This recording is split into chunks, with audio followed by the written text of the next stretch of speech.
अस्सलाम वालेकुम जी, कैसे हैं आप सब। बहुत सारे लोग पूछते हैं मुझसे कि भाई हमने फ़लानी एम्बेसी के अंदर अपने डॉक्यूमेंट सबमिट करवाने हैं, तो बताएं कौन कौन सी डॉक्यूमेंटेशन होती है, कौन कौन से डॉक्यूमेंट्स रिक्वायर्ड होते हैं। तो सोचा एक मैं वीडियो ऐसी बना दूं जिसके अंदर ऐसे डॉक्यूमेंट्स बताऊं जो हर एम्बेसी के अंदर चलते हैं। इससे ज़्यादा डॉक्यूमेंट्स किसी भी एम्बेसी के लिए रिक्वायर्ड नहीं होते हैं। जो इससे ऊपर डॉक्यूमेंट्स होंगे वो जस्ट फॉर्मेलिटीज़ होंगी, उसके अलावा कुछ नहीं होगा। लगाने होंगे लगाओ, नहीं लगाने डजेंट मैटर। अभी जो मैं डॉक्यूमेंट्स बताऊंगा जस्ट ये डॉक्यूमेंट्स आपने रेडी रखने हैं। और मैं आपको एक चीज़ बता दूं दोस्तों, एक वीज़ा अप्लाई करने में और वीज़ा डॉक्यूमेंटेशन के अंदर, ये दोनों चीज़ों के अंदर डिफरेंस होता है। मैं अभी जो बात कर रहा हूँ वो वीज़ा डॉक्यूमेंट्स की बात बता रहा हूँ। वीज़ा एप्लीकेशन फॉर्म कैसे सबमिट करना है या तरीक़ाकार क्या होता है, वो एक अलहदा वो सेपरेट एक चैप्टर है, उसके ऊपर मैं किसी दिन अलहदा से बात करूँगा। जस्ट मैं अभी ये बता रहा हूँ डॉक्यूमेंट्स कौन कौन से आपने रेडी करने हैं। अगर किसी दोस्त ने भी ट्रैवल करना स्टार्ट करना है, सोच रहा है, तो दोस्त मेरे बस ये डॉक्यूमेंट्स जो बताने लगा हूँ आज से तैयार करना शुरू करो। 2-3 महीने आपको लग जाएंगे, तो जब रेडी हो जाएंगे अप्लाई कर देना। चलें स्टार्ट करते हैं। सारी डिटेल में मैं बताता हूँ कौन कौन से डॉक्यूमेंट्स चाहिए और ये क्यों चाहिए होते हैं एम्बेसी को। यही डॉक्यूमेंट्स क्यों चाहिए होते हैं, हर डॉक्यूमेंट के बारे में बताऊँगा कि इस डॉक्यूमेंट का फ़ायदा क्या होता है। अच्छा दोस्तों, कुछ एम्बेसी सिर्फ 4-5, कुछ एम्बेसी 8-10 डॉक्यूमेंट्स लेती हैं। आपने जहन में रखना है कि ये डॉक्यूमेंट्स आपके पास होने चाहिए। कौन कौन से? सबसे पहले नंबर पे आपके पास होनी चाहिए बैंक स्टेटमेंट। बैंक स्टेटमेंट कितनी देर की चाहिए? 3 से 6 महीने की चाहिए। और कितनी चाहिए? कम से कम 8 से 10 lakh, depend on your country. किस कंट्री के अंदर आपने जाना है। अगर शेंजन वगैरह में जाना है तो 10 लाख से ऊपर रख लो, अदरवाइज़ 8 से 10 भी ओके है। अब मैं ये भी बताऊंगा कौन कौन से मेथड के थ्रू आपने अप्लाई करना है। बिजनेसमैन का बताऊंगा, स्टूडेंट का बताऊंगा और जॉब होल्डर का बताऊंगा। सबसे पहले मैं बिजनेसमैन की बात कर रहा हूँ। तो दोस्तों, अगर आपके पास अभी तक NTN नहीं है तो NTN बनवा लो, नेशनल टैक्स नंबर ये, और इसकी फ़ाइल भी आप सबमिट कराओ। फाइल यानी कि टैक्स पेयर बन जाओ। ये आपने एक डॉक्यूमेंट रखना है। उसके बाद चैम्बर ऑफ कॉमर्स में आपने रजिस्ट्रेशन करवा लेनी है। ना भी हो तो इतना ज़रूरी नहीं, लेकिन करवा लो तो बेहतर है। बैंक स्टेटमेंट क्यों मांगती है एम्बेसी? वो आपको देखना चाहती है कि भाई ये बंदा जो हमारे कंट्री के अंदर आने लगा, क्या इसके पास इतना पैसा है कि वहाँ पे जाके ख़र्च कर सकेगा।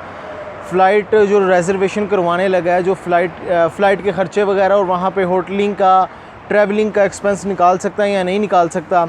और उसके बाद ये जो चैम्बर ऑफ कॉमर्स होता है, इसके अंदर इस वजह से पता चलता है बंदे का NTN का, यहाँ से पता चलता है कि बंदा बिजनेसमैन है या नहीं है।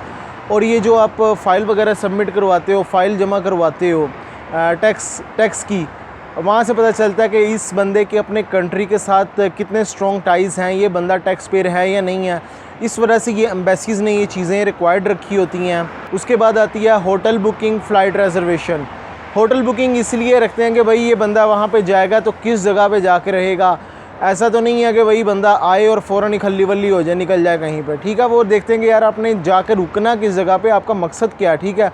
उसके बाद फ़्लाइट रिज़र्वेशन इसलिए देखी जाती है कि भाई आपने कौन सी फ़्लाइट पे जाना है। आपको पता ही नहीं, आप वीज़ा अप्लाई करने जा रहे हो और आपको ये भी नहीं पता कि आपने किस फ़्लाइट के ऊपर जाना है, तो वो इसलिए फ़्लाइट रखी जाती है।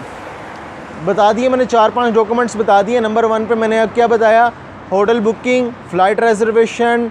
और उसके बाद मैंने बताया कि आपकी bank statement, chamber of commerce, ये करवा लो तो अच्छा, ना भी करवाओ तो कितना फ़र्क नहीं पड़ता।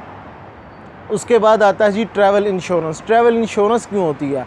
ट्रैवल इंश्योरेंस इसलिए होती है कि अगर आप कभी किसी कंट्री के अंदर, उस कंट्री के अंदर जाकर बीमार हो जाते हो, कुछ हो जाता है, तो वो कंट्री आपको फ्री में इलाज करती है, तो इसलिए वो किया जाता है। यानी कि 8-10 दिन आपने जाना है, अगर मौसम चेंज हो गया, कुछ भी हुआ, आपको कोई बीमारी लग गई या कुछ भी हुआ खुदा ना खास्ता, तो उस कंट्री के अंदर आपका फ्री में इलाज किया जाता है, तो इसलिए ट्रैवल इंश्योरेंस कराई जाती है। उसके बाद पोलियो सर्टिफिकेट मांगते हैं कुछ कंट्रीज़।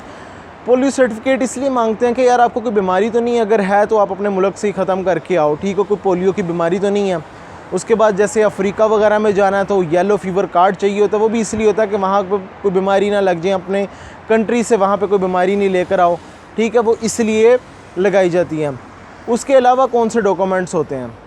ट्रैवल प्लान होता है। ट्रैवल प्लान क्या होता है? जिसके अंदर आपने डे 1 से डे लास्ट तक की ऑल एक्टिविटीज़ लिखनी होती हैं।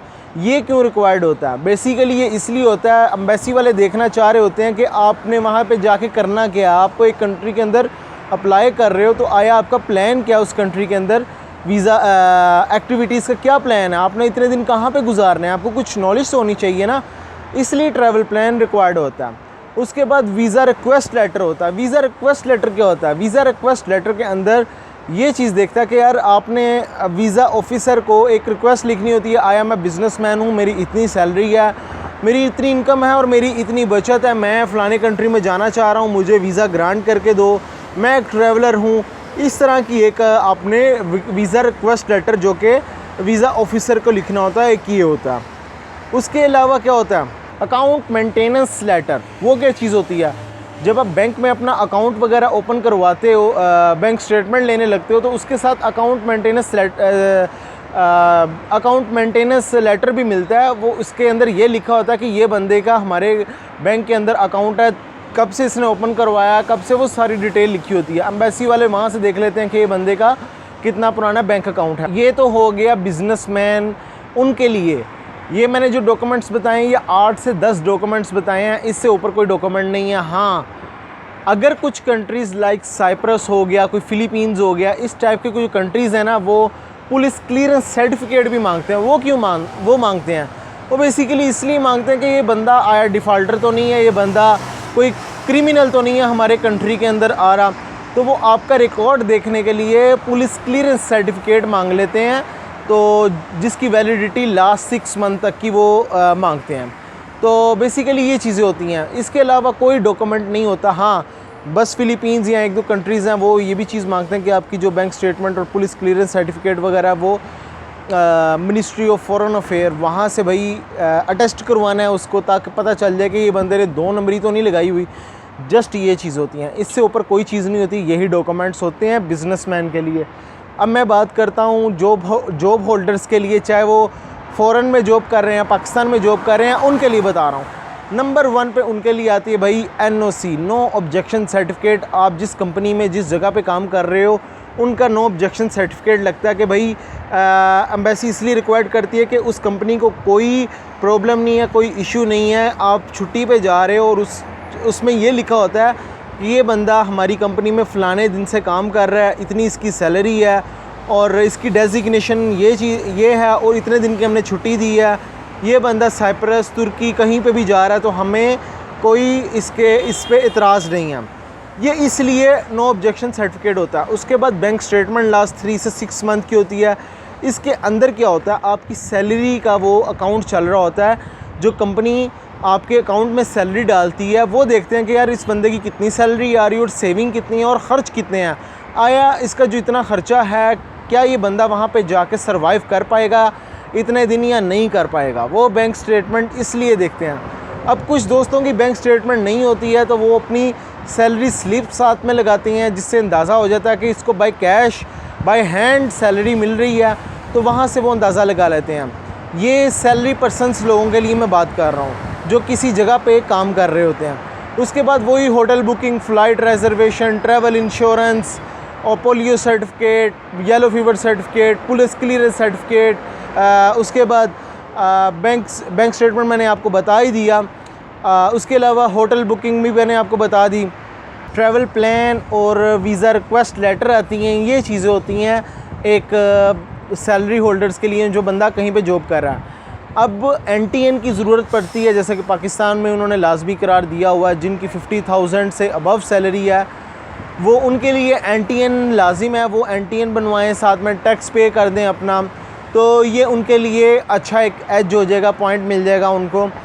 जस्ट ये डॉक्यूमेंट्स होते हैं जो बंदा सैलरी होल्ड किसी जगह पे जॉब वगैरह कर रहा है। अब स्टूडेंट के लिए क्या डॉक्यूमेंट्स होते हैं? स्टूडेंट के लिए वही hotel booking, flight reservation, travel insurance. फिर अच्छा, इसके लिए जो आपकी यूनिवर्सिटी, कॉलेज या स्कूल में कहीं से भी पढ़ रहे हो, वहाँ से एक लेटर मिलेगा, बोनाफाइड लेटर, जिसके ऊपर लिखा होगा ये बच्चा हमारे स्कूल में, कॉलेज यूनिवर्सिटी में पढ़ता है, एनओसी टाइप ही होता है, उसके अंदर ये लिखा होगा कि इतने से इतने दिन तक इसे हमें छुट्टियां दी हुई हैं, हमें कोई ऑब्जेक्शन नहीं है, ये बंदा जाए वहाँ पे जाके विज़िट करे, इसकी ये इस क्लास में स्टडी करता है, इस टाइप का वो लेटर आपकी यूनिवर्सिटी से मिलेगा। अब जो आपकी बैंक स्टेटमेंट लगेगी, जो आपका स्पॉन्सर होगा, स्पॉन्सर को होगा आपके फादर हो सकते हैं, आपका भाई हो सकता है, आपका हस्बैंड हो सकता है, कोई भी स्पॉन्सर हो सकता है जिसकी बैंक स्टेटमेंट आपके डॉक्यूमेंट्स के साथ अटैच होनी है।